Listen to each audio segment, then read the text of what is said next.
Napakalaki na nito. So, ayun, ganun karaming naputol kong mga tea plant dito. Yung pinuputol ko na tea plant kaprom di, ayan, ang ganda niya na ulit. Matagal ko siyang di pinutulan. Darating na Pasko, wala akong decor sa loob ng bahay. Kaya ito yung aking mga tricolor na kalatia. Parang gusto ko siyang ipasok. Ayan, ang aking backyard garden. Pumapasok ako dito pag lumalabas ako. Pag pumasok ako, dyan yung mga lamok nakaabang, tapos pagpasok ko sasabay din silang pumasok.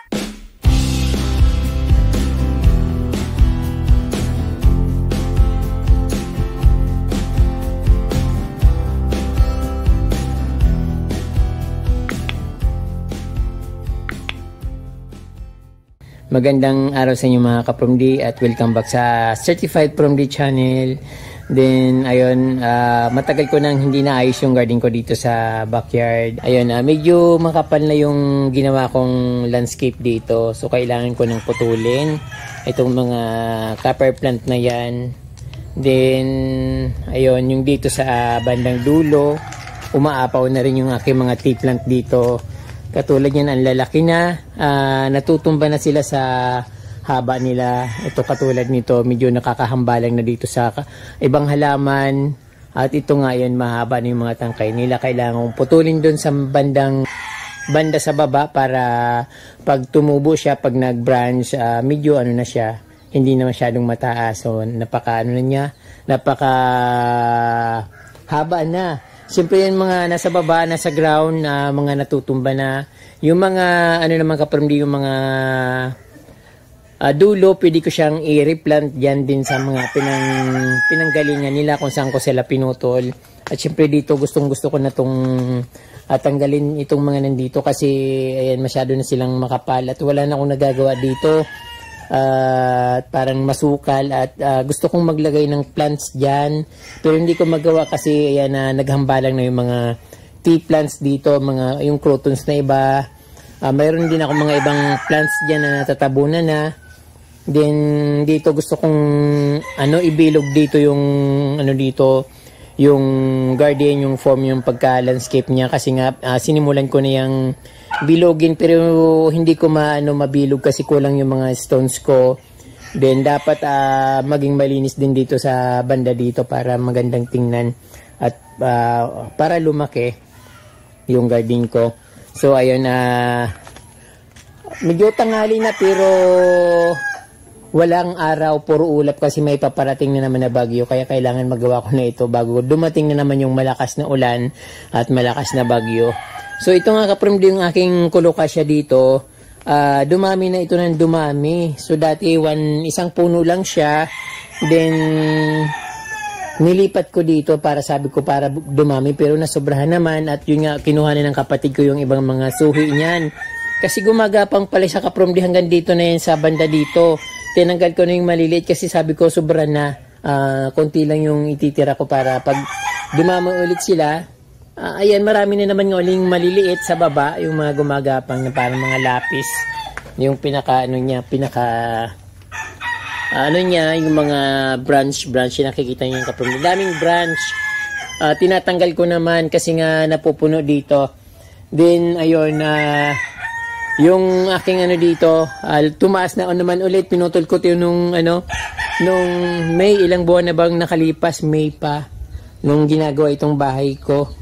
Yun, lumabas na naman yung aking napakadaming tea plant dito. So, natabunan nga yung mga ibang halaman.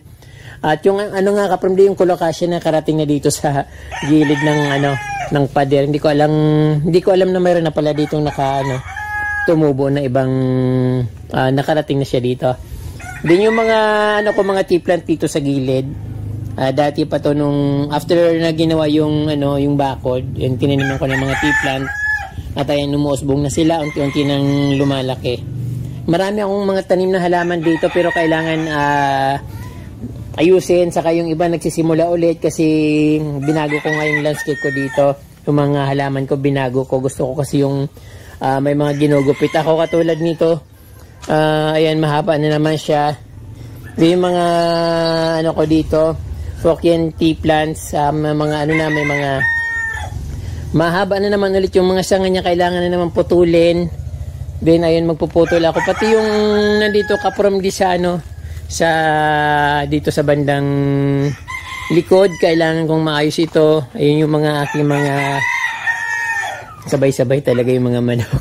Ayan yung mga ano ko, yung mga kaladyum na nakuha dati. Pero nawala na yung iba kasi natabunan ng lupa. Pero minsan lumalabas pa rin. Hinahayaan ko na lang, hindi ko na hinuhukay. Yung mga nakuha ko lang ito dun sa dati sa likod ng kubo na sabi ko dapat ayusin ko ulit. Pero ayan, napabayaan ko na kasi wala na akong mataniman, wala na akong malagyan. Pero parang gusto kong ilagay dito sa banda dito sa ano. Kasi dito walang laman, pero ano yan, puro dahon na lang ng anahaw yung nandito. Kaya gusto kong ilipat dito. Marami nga akong halaman doon na ano, yung anthurium. Yung dati kong anthurium na nilagay doon sa binago kong landscape. Gusto kong ilipat dito. Ayun kasi ano, binunot ko doon, nilagay ko lang lahat dito. So wala na kasi akong pagtaniman. Pero hindi naman siya namamatay ka from this. Kaya anytime pwede ko siyang ilipat at tanggalin yung mga ibang mga roots para hindi masyadong bulky yung matataniman niya. Then syempre yung ano ko dito, mga ibang anthurium, yung philodendron na ano, mga nahulog na dahon. Anong tawag dito? Yung gloriosum, malaki na naman ulit. So palaki siya ng palaki, humahaba yung mga yung tangkay niya, humahaba siya. So ayan na, kailangan kong magputol pati yung mga ano dito. Yung ano, puputulin ko tong mga ito, mga tea plants sa mahaba kasi hindi na magandang tingnan. Mas maganda sana kung medyo ano lang, ano lang ng mga anahaw na ito para maganda, hindi masyadong magulo tingnan. Yan. Yung halaman ko nga dito from gusto ko rin siyang tanggalin dito. Gusto kong palitan ng mga maliliit lang na parang mga peanut grass. Kasi ang daming lamok pag lumalabas ako ng bahay, tapos pagpasok ko, sumasabay sila papasok. Kaya ayun, ang dami-daming lamok dito. Parang gusto ko na silang tanggalin dyan. Ayan, dyan na tumatago. Tapos yung pagpasok ko, kasabay ko rin pumasok. So hindi ko naman napipigilan. At iniisip ko na kung saan ko ilagay itong mga halaman dito at kung ano yung halaman na ipapalit ko dito para hindi dumami yung lamok dito sa aking loob ng bahay. Gusto ko yung ano, medyo malayo sa pintuan yung mga halaman at siyempre malayo sa bakod para wala silang tinataguan, open lang dapat. So ito naman kapamli, malapit ko na itong ano, magdadagdag ako dito ng mga halaman kasi tinanggal ko dito yung croutons na ano, yung madilaw. Nilipat ko dun sa front yard para mag-balance yung kulay. So dito naman kaprom dito tatanggalin ko na itong ano dito, yung ito yung fern para ano, diretso na yung ano ko dito, yung pathway dun sa aking niripat na African talisay. May mga tininim ako ditong silver copper na ano, hindi lumalabas yung dahon. Kasi pag may lumalabas na talbos, dahil variegated siya, kaya tinutuka kagad ng manok. Even yung mga ano ko, mga variegated na grass na tininim dito, hindi rin lumalabas. Tinutuka ng manok katulad nito. So hindi pa nga lumalabas yung dahon, tinutuka na kaya hindi hindi lumalaki, kaya hindi siya gumagapang. Kaya nilagyan ko ng mga mga ganyang halaman, pero tatanggalin ko rin yan once na na fix na yung mga mga aking mga tea plant at para magandang tingnan. So ayan, magpuputol ako ng mga halaman dito kapromdi dahil kailangan ko ng putulin bago lumakas na naman yung ulan. From di umaambo na naman, kailangan kong matanggal na ito para wala nang problema. So i-replant ko rin yung mga mapuputol ko kasi wala naman akong mapagbibigyan dito. Kung mayroon lang maghihingi, siyempre bibigay ko. Kaya lang nag-iisa lang ako dito. So ayan, puputulin ko yung mga tea plants para magkaroon ng dito, ginawahan yung ibang halaman. Katulad nung aking African talisay para siya. Walang mga harang-harang.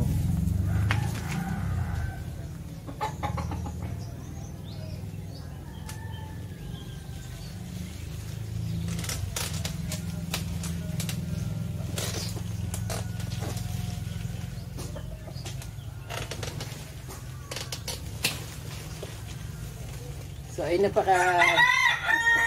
napakahaba na at ang taba niya. Kailangan maganda naman itong i-replant kasi ang ganda ng kulay nyo. Very red, pink, tapos brown. Pwede pa siyang itanim.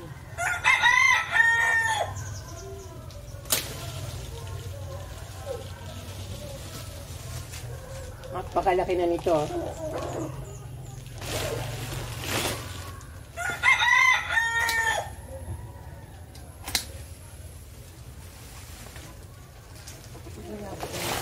Ano, Nay? Para laba ng maray.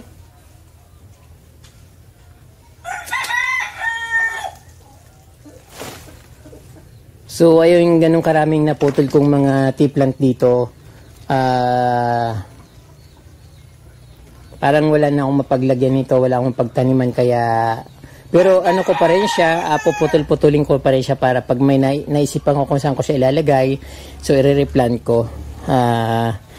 Meron ako mga dito, mga snake plants, yung mga giant snake plants na ayan, hindi siya wilfin kapromdi. Ano lang siya, wala lang akong mapaglagyan kaya tinuso ko dito yung isang piraso pero ayan dami-dami nagsanga-sanga na siya, ang daming branch. Bibili na naman akong malaking paso para ko siya, ilagay na naman sa paso para maging magandang tingnan. So ayan, ang dami na.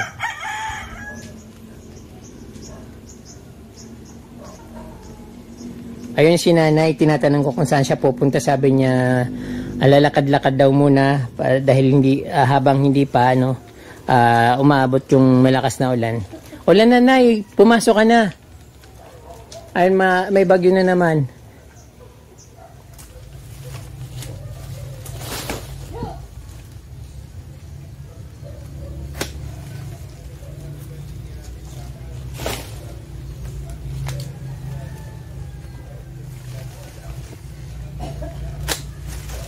Ito ka-friendly, maganda rin ito.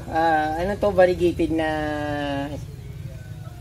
tea plants. Kapag minsan lumalabas puti lahat yung dahon niya. Pero ngayon nawala yung mga puti. Yung lang, gilid lang ng dahon yung puti. Pero sometimes lahat puti yung lumalabas na dahon. Hindi na kasi naarawan eh. Dito kasi punong-puno ng dahon dito sa taas. Kaya tatanggalin ko ito kasi hindi na siya masyadong magandang tingnan.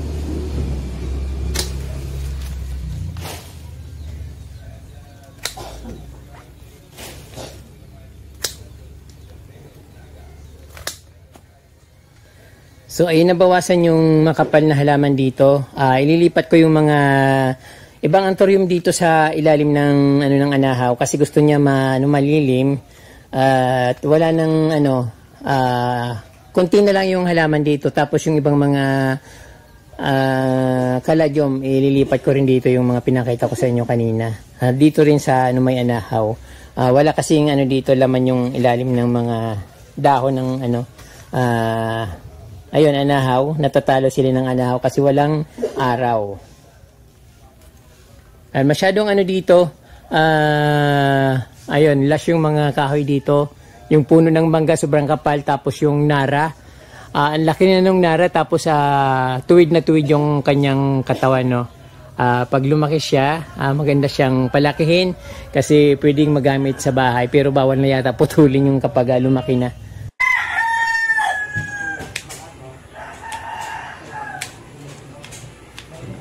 Ayun mga kaprom, di maulan. At ayun po, bagyo nga. Sabi ko, putulin ko na habang walang ulan kasi sayang madidiligan siya habang after kong naputulan. So mas maganda sa kanya, mas madali siyang mag-grow kapag nadidiligan palagi. But gusto naman ng halaman na ito ay palaging tuyot. Kaya lang siyempre iba na yung maulan. Nalilinis siya.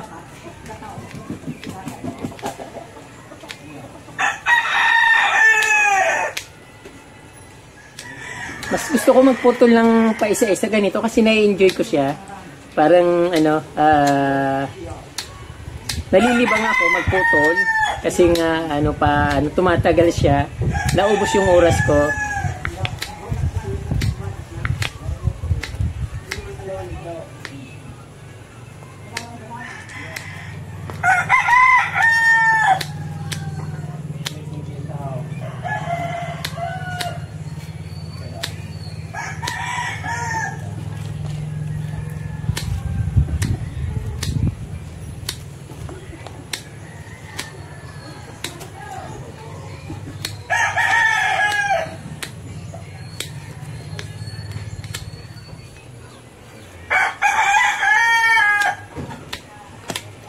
Yung mga ganito kaprom di pwede na siyang itanim. Tinutusok ko lang ito kaya lang sobrang tagal niyang tumubo pero hindi siya namamatay. Hayaan mo lang siya. Ayun niya lang palaging dinidiligan, but syempre pag nag-curious ka masyado, didiligan mo siya para hindi siya matuyo. So ganun, parang picara plant din pero mas yung picara plant kasi matagal talagang tumubo. Mas maganda itong patubuin kaysa picara.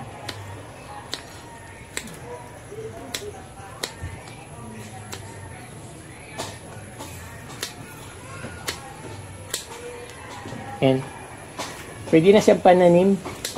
Yun, kung nasa gitna ito, dapat pwede ko siyang pwede ko siya sanang itira para another kaya lang nasa gilid. So yung mga pinutol ko naman nito kaprom di pwede ko siyang i-replant. So kukuha ko ng pipiliin ko yung mga sanga na pwede kong i-replant. So itutusok ko lang siya sa lupa. Mahal kasi itong halaman nito kapag ganito nakalaki. Mahal ito, baka mga 700 pesos na. Kasi ang tagal nitong lumago, talagang alagaan mo siya. Ito matagal na nga ito dito sa ko dito. Gupit na ako ng gupit dito, simula sa ganito lang hanggang sa magsanga. Then ayun, tuloy-tuloy na, naging bilog na siya.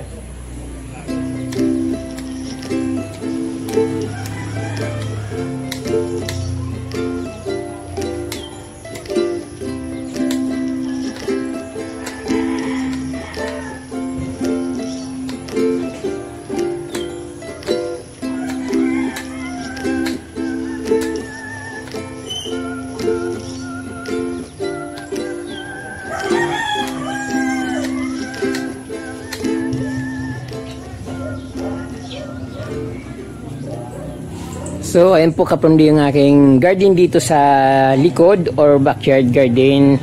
Ayan yan, nakita nyo, nagbago ako ng mga halaman dito. Yung medyo malago dito na puno yung calabash. Tinanggal ko siya kasi ang bilis-bilis lumaki.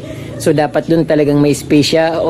Almost every week, ginugupit ko yung mga sanga niya kasi talagang bilis-bilis humaba. Tapos, ayan, pinalitan ko ng itong mga tawag dito, mga tea plant. At yun nga, gustong-gusto ko yung ganito kasi gusto ko yung may ginugupit ako na halaman sa aking garden.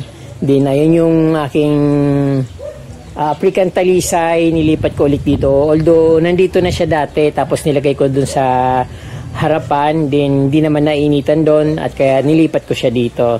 At yung aking mga Persian shield, ayan, matataba na ulit. Dati pinutol ko siya kasi napuno na dito. Din yung mga tea plant nandiyan pa rin na matagal silang lumaki, pero pag once na umano naman sila, lumaki na, ang gandang tingnan kasi very red or pulang-pula. Din yung aking dito kaprom di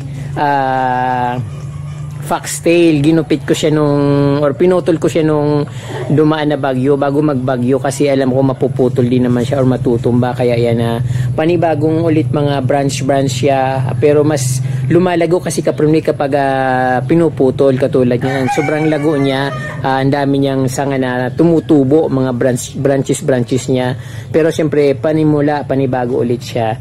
Din ayun, yung mga pinutol ko dito ng mga tea plants, nireplant ko na dun sa kabila. Ayan, wala na yung mga naka-oscillate na mga tea plants dyan, but yung mga pinutol ko kaprom din na tea plants, mayroon pala siya mga branch sa gitna, kaya doon ko na rin siya pinutol para pag pag tumas na makikita ulit. At ayan, yung aking umbrella palm dito, nabigyan siya ng chance na mag-grow kasi natanggal ko na yung ibang dito mga tea plant na nakadantay sa kanya. At yung mga ibang croutons, siyempre lalago rin ulit siya kasi pinutol ko lang naman. At ayan. So ang ganda ng ko dito, mga halaman.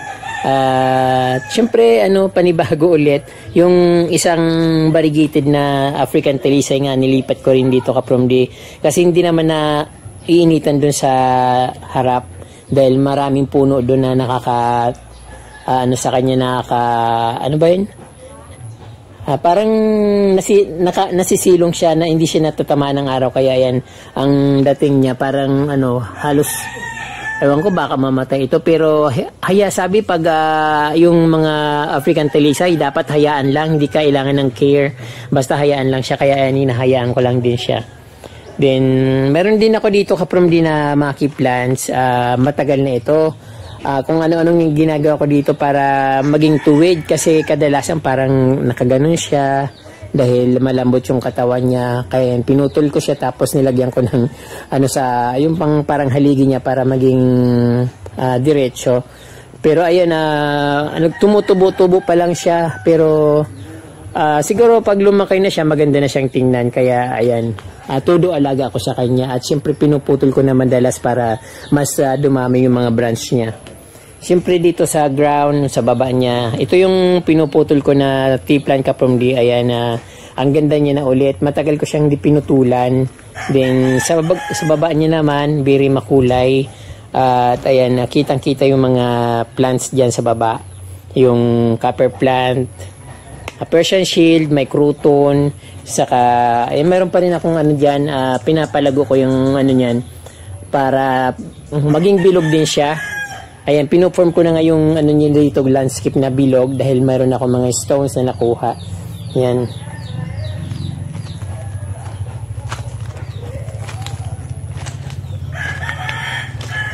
Siyempre yung croutons dito kaprom di, yung tinanggal ko nga yung crouton dito na kulay yellow. Din pinalitan ko siya ng mga tricolor na ito, or 7 color yata tawag nito na crouton na ito. So marami siyang puno na itinanim ko dyan, yung mga nasa paso, kasi nga napapabayaan ko lang din naman yung nasa paso. So sabi ko, direct soil ko na lang.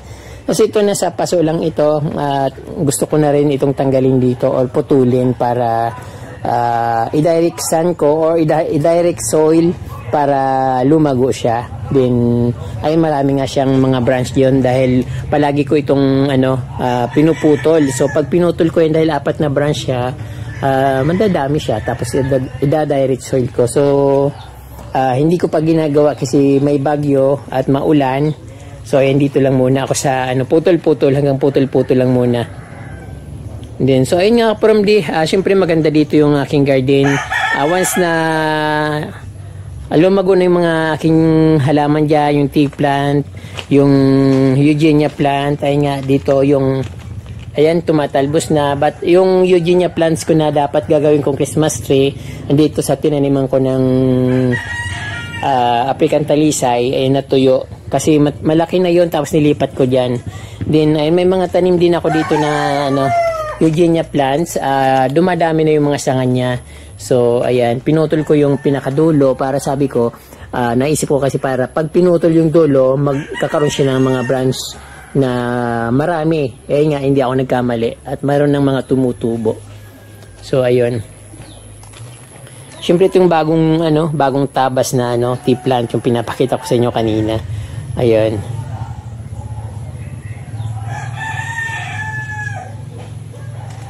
So ayun nga kaprom di, sa darating na Pasko, wala akong decor sa loob ng bahay.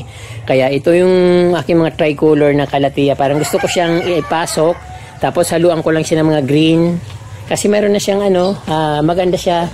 Parang saka hindi siya pwedeng na masyadong uulan na nabubulok yung dahon niya, katulad nito. Halos araw-araw kasi umuulan, yung mga dahon niya nabubulok, dapat maipasok ko siya para hindi siya ma-overwater. Din ayan yung aking halaman dito.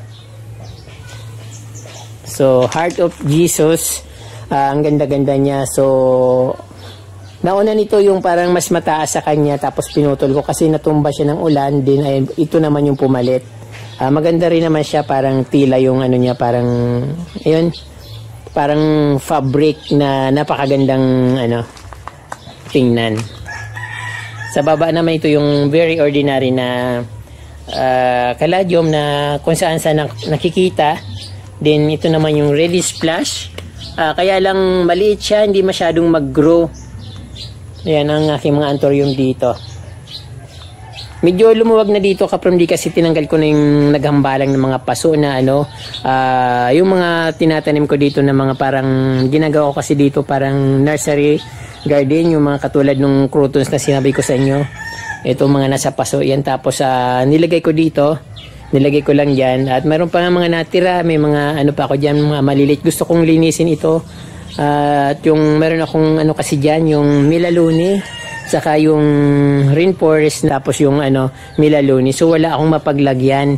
So ayun nga yung mga paso ko dyan, nagkaka ano na dahil ay naabot siya ng tubig baha, lumulutang kaya nagkakatumba-tumba. So ayun, kailangan kong linisin yan dito.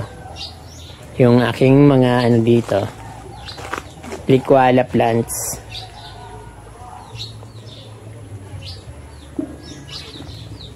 So maganda siyempre yung aking ano dito, gloriosum with magnificum na anthurium. So far mga kaprumdi, yan ang aking backyard garden. Kulang na lang dito yung coffee table. At siyempre ayusin ko pa siya dito, hindi ko pa masyadong naayos yung plant dito. Gusto kong patuloy nitong palm na ano ko dito at tinanim ko dito. Kasi na ano siya parang natatalo niya yung mga plants dito sa ground dahil ang palm, yung ugat niya talagang sobrang daming ugat niyan kasi napakatibay ng mga palm. Then yung ugat niya talagang kumakalat sa ground, natatalo yung mga ibang halaman. Kaya inisip ko na putulin ko siya para mabigyan ng chance yung iba na lumago. Kasi puro ano na rin dito, may palm dito sa ano, ayan, may umbrella palm doon sa gilid, tapos meron palm na naman ulit dito. So masyado na siyang marami. Ayan ang aking backyard garden. At yung sabi ko nga sa inyo, at tatanggalin ko yung mga plants doon sa gilid kasi ang daming lamok. Gusto kong palitan ng mas maliliit na halaman, yung nasa ano lang, tinatanim lang sa ground para mas ano, mas cozy, then mas siyempre mas ano, mas madaling linisin. Then katulad kasi nito kaprumdi, kapag nasa paso, kailangan mimintin ko rin siya na palaging dinidiligan. Tapos yung mga dahon niyan tinataguan ng mga lamok. So sabi ko nga sa inyo, pag pumapasok ako dito, pag lumalabas ako, pag pumasok ako, diyan yung mga lamok nakaabang, tapos pag pasok ko sasabay din silang pumasok. So ayan.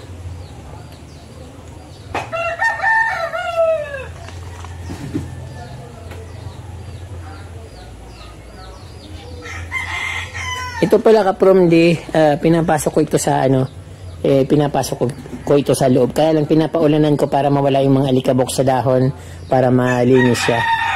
Then ayan, tatanggalin ko na rin yung mga paso na dyan kaprumdi sa ano, kasi parang maruming tingnan. Then meron din akong ano dito, yucca na variegated. Ayan, matigas ito, nagsanga na siya. Din tinanggal ko yung sanga kasi maliit, tapos nilipat ko sa ibang paso. Then ayun na, hindi naman siya namatay, successful naman yan, ano, tuloy-tuloy na siya. So ayan ang aking backyard garden. Doon nga pala kaprumdi sa dulo na yon, hindi ko pa siya masyadong naayos kasi ayan, bumabagyo at maulan, wala na rin yung mga stones. Ang gusto ko sana dito, punuin ko ng yung ground niya, yung pabilog na yun, punuin ko ng mga Coleus or mayana na kulay pink, tapos sinaloan ko ng kulay red. Kaya lang palaging kinakahig ng manok. At siyempre ito nga, tinaniman ko na rin siya ng ano,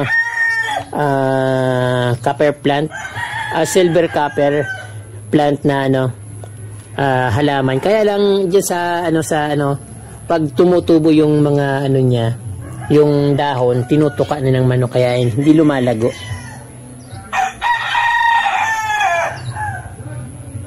So ayun kaprumdi ang aking backyard garden. I-improve ko rin ito. Nagiging busy lang ako sa ano, nagiging busy lang ako doon sa loob ng bahay kasi nag-DIY ako.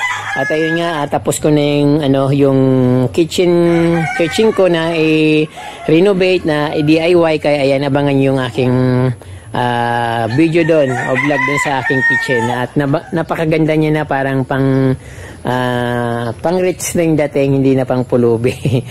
Ayan.